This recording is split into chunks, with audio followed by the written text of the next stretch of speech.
नमस्कार, मैं हूँ राकेश सिंह। आप देख रहे हैं रिपब्लिक इंडिया लाइव। आपको बता दें, हम एमसीबी जिला के अंतर्गत आज हम मनेनगढ़ में ही बैठे हुए हैं। यहाँ पे आपको हमने दिखाया था कि जिस प्रकार से यहाँ मनेनगढ़ में सड़क सड़क की जो व्यवस्था थी काफ़ी लचर हो गई थी। यहाँ जो ठेकेदार की मनमानी चल रही थी, यहाँ यहाँ आने-जाने वाले लोगों को काफ़ी परेशानी का सामना करना पड़ रहा था। उसके बाद यहाँ शराफत भाई हैं, जो इस देखने के लिए मिला था कि जो ठेकेदार दार था, जो सुविधा तक नहीं दे रहा था, जहाँ यहाँ तक कि कितने लोग उस गड्ढे में घुस-घुस के जा रहे थे, कुछ बड़ा हादसा हो जाता। इस चीज़ को लेके स्टे लगाया हुआ है शराफत भाई ने। चलिए शराफत भाई से जानते हैं कि एक बात बताइए कि यहाँ जो जो इस क्षेत्र में सड़क इतना सुदृढ़ बना था, उसको खोद दिया गया था। खोदने के बाद उसमें गड्ढा खोदा जा रहा था, उसमें पाइपलाइन की कार्य हो रही थी, लेकिन आने-जाने वाले को काफ़ी कष्ट का सामना करना पड़ा था। उसमें आपने स्टे लिया है, क्या वजह रही? और इतने मनेनगढ़ के लोग हैं, उन लोगों को ये जानकारी ये इस चीज़ को ध्यान नहीं है। आपको ऐसा क्या लगा कि आपने स्टे लिया?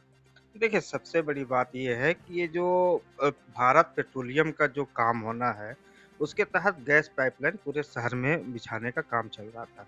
इसमें जो संबंधित ठेकेदार थे, उनके द्वारा कई अनियमितता के तहत जो है कि पाइपलाइन बिछाया जा रहा था।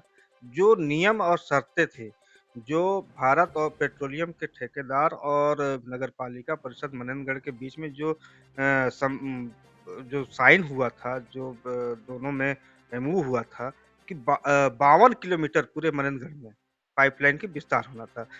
उस 52 मीटर में जो गड्ढा होना था वो 1.5 मीटर और चौड़ाई जो है उसकी 1 मीटर होनी थी। मगर देखा ये जा रहा है कि वो महज़ 2 फीट या 3 फीट में ही गड्ढे को खोद करके पाइपलाइन को बिछा दिया जा रहा था। जो भविष्य में एक तरह से कहा जाए कि बहुत बड़ी दुर्घटना हो सकती है, क्योंकि आपको मालूम होगा कि गैस जो है जो है कि बहुत ही खतरनाक पदार्थ है। अगर उसमें कभी लीकेज होता है, आग लगती है, तो आप को कई बार आपने सुना होगा कि गैस से जो है कि लोगों की मौत तक हो जाती है, आग लग जाती है, तो कई बहुत सा नुकसान भी होता है। साथ ही जो इसमें एक नियम और है कि गैस पाइपलाइन बिछाने के बाद उसको ढकने के बाद पूरा समतलीकरण करना था, जिससे कि लोगों को आवाजाही में दिक्कत ना हो। लेकिन यहाँ देखा जा रहा है कि एक तरफ से संबंधित ठेकेदार जो है गैस बिछाने के बाद और उसको ऐसी मिट्टी से ढक दिया जा रहा था। काफ़ी जो है कि ट्रैफिक व्यवस्था चरमरा-सी गई थी। इसकी जानकारी जब मैं निकाला तो इसके लिए नगर पालिका और ठेकेदार के बीच में 27 शर्तों के साथ कुल जो है ये आप मेरे देख सकते हैं, ये जो मेरे पास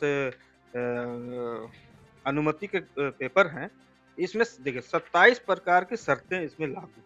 लेकिन इसमें कई शर्तों का उल्लंघन करते हुए ठेकेदार के द्वारा यह जो है कि पाइपलाइन बिछाया जा रहा था। इसी के तहत मैं जब इसकी शिकायत लिखित में एसडीएम मनेनगढ़ को की, तो उन्होंने गंभीरता को देखते हुए तत्काल इस कार्य को रुकवा दिया है। यहाँ पे हमने आपको बताया था कि जहाँ ठेकेदार जो नियम रहते हैं उसके धज्जियाँ उड़ा के कार्य करते हैं आने जाने वाले लोगों को काफ़ी सारी चीज़ों में देखे होंगे। जो ठेकेदार रहते हैं, जो नियम रहते हैं, वो नियम का धज्जियाँ उड़ा देते हैं। शराफत भाई ने स्टे लिया है, लेकिन एक चीज़ और जानना चाहते हैं, एक बात बताइए कि जो ये स्टे लिया है, तो क्या नहीं लगता है जो सरकार की जो ये इतनी बड़ी योजना चल रही है, क्या ये योजना जो ना को जनता को लाभ मिलना चाहिए या नहीं मिलना चाहिए? बिल्कुल मिलना चाहिए, ये केंद्र सरकार की महत्वपूर्ण योजना है, लेकिन किसी की जान के साथ खिलवाड़ करके नहीं। हम खुद यहीं रहते हैं, हमारे मोहल्ले में भी बिछेगा, वहाँ भी खुदाई होगी, तो हमारे लिए उपयोग करना उतना ही ज़रूरी है, पहले तो हमारी सुरक्षा ज़रूरी है। सुविधा हो मिले, लेकिन सुरक्षा के साथ मिले, ना कि किसी की जान के साथ खिलवाड़ करके। और इसके लिए बाज़ाब्ते एसडीएम न्यायालय ने 9 तारीख का समय फ़िक्स किया है और संबंधित ठेकेदार अब मुझे अपना पक्ष रखने के लिए बुलाया है। यहाँ पे आपने मनेनगढ़ में ही देखा होगा कि जहाँ पे भी सड़क खोद दिया गया है, वहाँ पे मट्टी सिर्फ डाल दिया गया है।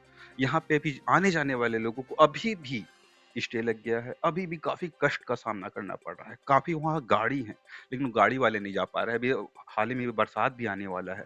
तो क्या नहीं लगता कि जो अभी आधा-अधूरा भी कार्य किया गया है, वो गलत किया गया है या उसको अच्छे से सुदृढ़ कर देना चाहिए था? बिल्कुल गलत किया गया है और इसको एसडीएम साहब ने खुद इसको संज्ञान लिया है और 9 तारीख को जो पेशी का डेट है, उस दिन मेरे द्वारा बिल्कुल इस पर ज़ोर डाल कर के बोला जाएगा और मैं कहूँगा वहाँ पे अपनी बात रखते हुए कि सबसे पहले तो वहाँ जो टीला-नुमा जो बना हुआ है, जो सड़कों के ऊपर उसको समतलीकरण किया जाए और जो नियम है, जो शर्तें हैं, उस शर्तों के हिसाब से पूरे शहर में पाइपलाइन बिछाया जाए।